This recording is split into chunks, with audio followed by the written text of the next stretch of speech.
1755년 을해년 정월, 전라도 나주의 객사 망화루에 아무도 모르게 한 장의 종이가 나붙었다. 그 종이에는 왕을 저주하는 글이 적혀 있었다. 하지만 사람들을 진짜 공포에 떨게 만든 건 그 글이 아니었다. 과에서가 나붙은 그 밤부터 나주 일대에서 기이한 일들이 벌어지기 시작했다. 객사 근처를 지나던 관리가 비명을 질렀다. 아무도 없는 망화루 안에서 여자의 울음소리가 들려왔다는 것이다. 다음 날 과에서를 떼어내려 한 하인이 갑자기 몸이 굳어 쓰러졌다. 소문은 삽시간에 퍼졌다. 저건 사람이 쓴 글이 아니라 귀신이 남긴 것이라고. 이것은 조선왕조실록에 실제 기록된 사건이다. 을해사옥 또는 나주과에서 사건이라 불리는 이 사건은 조선의 당쟁과 저주, 무당의 국과 유령의 소동이 뒤엉킨 기괴한 역사다. 정치적 음모인가? 초자연적 현상인가? 그 경계가 무너진 밤의 이야기를 시작한다. 이 사건을 이해하려면 먼저 조선의 당쟁을 알아야 한다. 18세기 조선은 노론과 소론,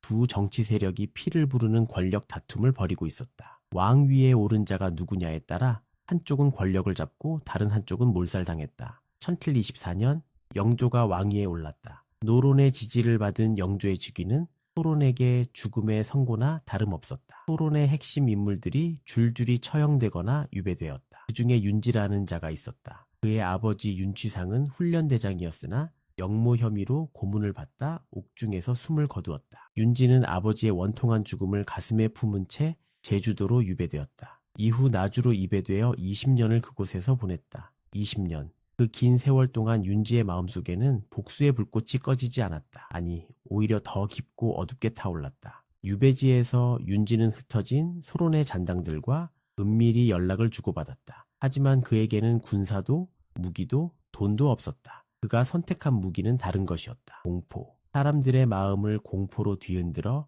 왕의 권위를 무너뜨리겠다는 것이었다. 윤지는 무당을 찾았다. 나주 일대에서 영험하다고 소문난 무당이었다. 그는 무당에게 굿을 의뢰했다. 단순한 굿이 아니었다. 왕을 저주하고 귀신을 불러내어 민심을 뒤흔드는 주술이었다. 무당은 밤마다 비밀스러운 의식을 행했다. 실록의 기록에 따르면 윤지는 푸닥거리로 민심을 현혹시켰다고 되어 있다. 판이 벌어질 때마다 마을에서는 이상한 일이 일어났다. 밤에 이유 없이 개들이 일제히 울부짖었고 우물물이 핏빛으로 변했다는 소문이 돌았다. 사람들은 두려워하기 시작했다. 그리고 1755년 정월, 윤지는 마침내 행동에 나섰다. 나주 객사 망화루에 과에서를 내건 것이다. 그 과에서에는 영조의 정통성을 부정하고 왕위가 부당하다는 내용이 적혀 있었다. 조선에서 왕을 비방하는 글을 공공장소에 내거는 것은 곧 목숨을 내놓겠다는 선언이었다. 과에서가 발견된 것은 다음 날 아침이었다. 나주 관아는 발칵 뒤집혔다. 하지만 관리들을 더 공포에 떨게 만든 것은 과에서의 내용이 아니었다. 과에서가 걸린 망화루 기둥에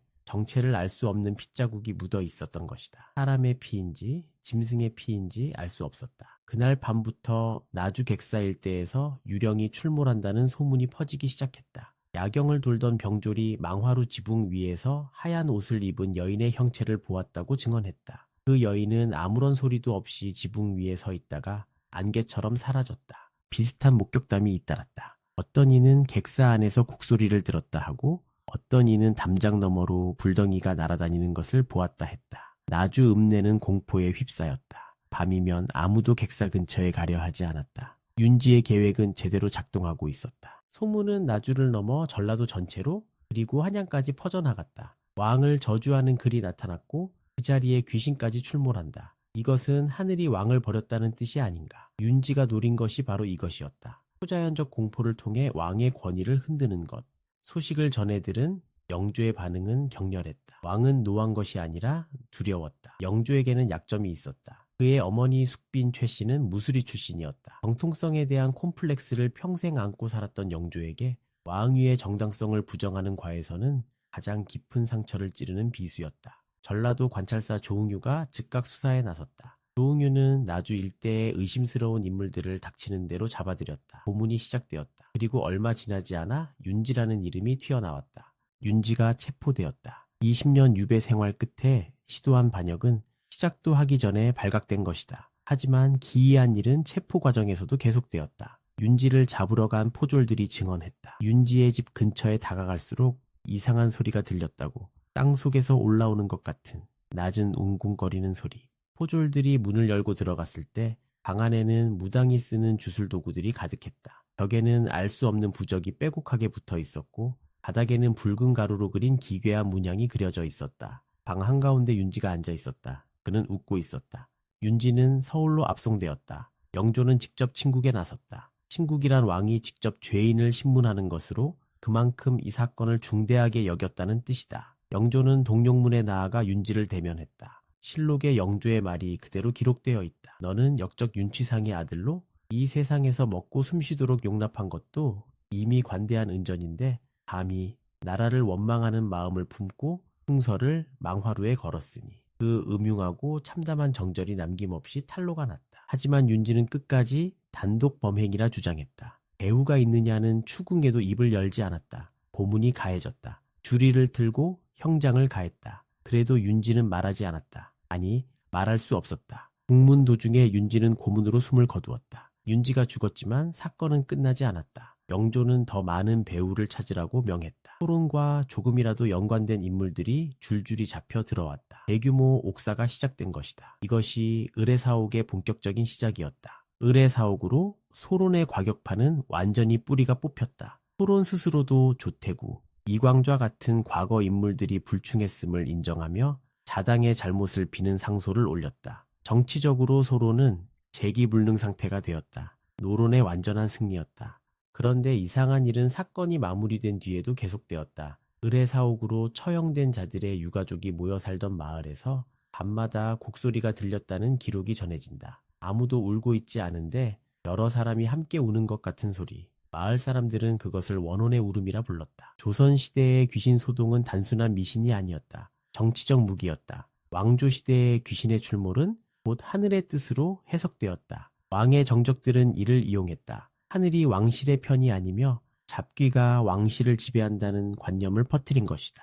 실제로 조선왕조실록에는 수많은 귀신 소동이 기록되어 있다. 중종 22년 궁궐에서 개갔고 망가지만 한 괴물이 출현했다는 보고가 있었다. 경복궁 숙직실에서 잠을 자던 나팔수가 한밤중에 가위에 눌려 기절했고 괴물이 비린내를 풍기며 빠져나갔다고 증언했다. 같은 해인 중종 22년에는 작서의 변이라는 사건도 일어났다. 세자의 침전 앞에 불로 지진주의 사체가 매달려 있었던 것이다. 세자가 돼지띠였기에 이것은 명백한 저주였다. 이 사건으로 경빈 박씨와 복성군이 폐서인되었다. 영의정 정창손의 집에는 귀신이 있어 집안의 기물을 옮겼다고 실록에 적혀 있다. 호조 좌랑 이두의 집에도 여기가 나타나 매우 요사스러웠다고 한다. 이 기록들은 야사가 아니다. 조선의 공식 역사서인 실록에 실린 내용이다. 다시 의례사옥으로 돌아오자 윤지가 무당을 이용해 저주와 굿을 행한 것은 단순한 미신이 아니었다. 그것은 치밀하게 계산된 심리전이었다. 귀신 소동을 일으켜 민심을 불안하게 만들고